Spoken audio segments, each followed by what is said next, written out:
हरे कृष्णा भक्तों, आज हम श्रीमद् भगवद गीता का दूसरा अध्याय और 41वें श्लोक से प्रारंभ करते हैं। इस प्रकार कर्मयोग का महत्व बतलाकर अब उसके आचरण की विधि बतलाने के लिए पहले उस कर्मयोग में परम आवश्यक जो सिद्ध कर्मयोगी की निश्चयात्मिका स्थायी संबुद्धि है उसका और कर्मयोग में बाधक जो सकाम मनुष्यों की भिन्न भिन्न बुद्धियां हैं उनका भेद बतलाते हैं। व्यवसायात्मिका बुद्धि रे के कुरुनंदन बहुशाखा हयंताश्च बुद्धियो व्यवसायिनाम। अर्थात हे अर्जुन, इस कर्मयोग में निश्चयात्मिका बुद्धि एक ही होती है, किंतु अस्थिर विचार वाले विवेकहीन सकाम मनुष्यों की बुद्धियां निश्चय ही बहुत भेदों वाले और अनंत होती हैं।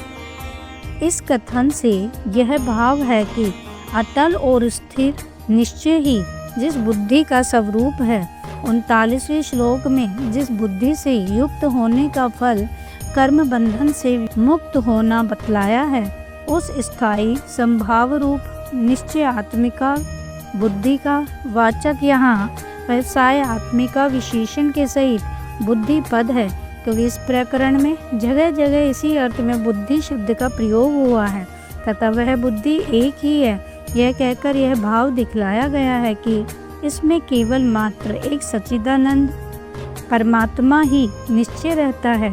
नाना भोग और उनकी प्राप्ति के उपायों को इसके निश्चय में स्थान नहीं मिलता। इसी को स्थिर बुद्धि और संबुद्धि कहते हैं, जिनमें उपयुक्त निश्चयात्मी का बुद्धि नहीं है। अज्ञान जनित विषम भाव के कारण जिनका अंतःकरण मोहित हो रहा है, उन विवेकहीन भोगासक्त मनुष्यों का वाचक अव्यवसायी नाम पद है। उनकी बुद्धियों को बहुत भेदों वाली और अनंत बतलाकर यह दिखलाया गया है कि सकाम भाव से यज्ञ आदि कर्म करने वाले मनुष्यों के भिन्न भिन्न उद्देश्य रहते हैं।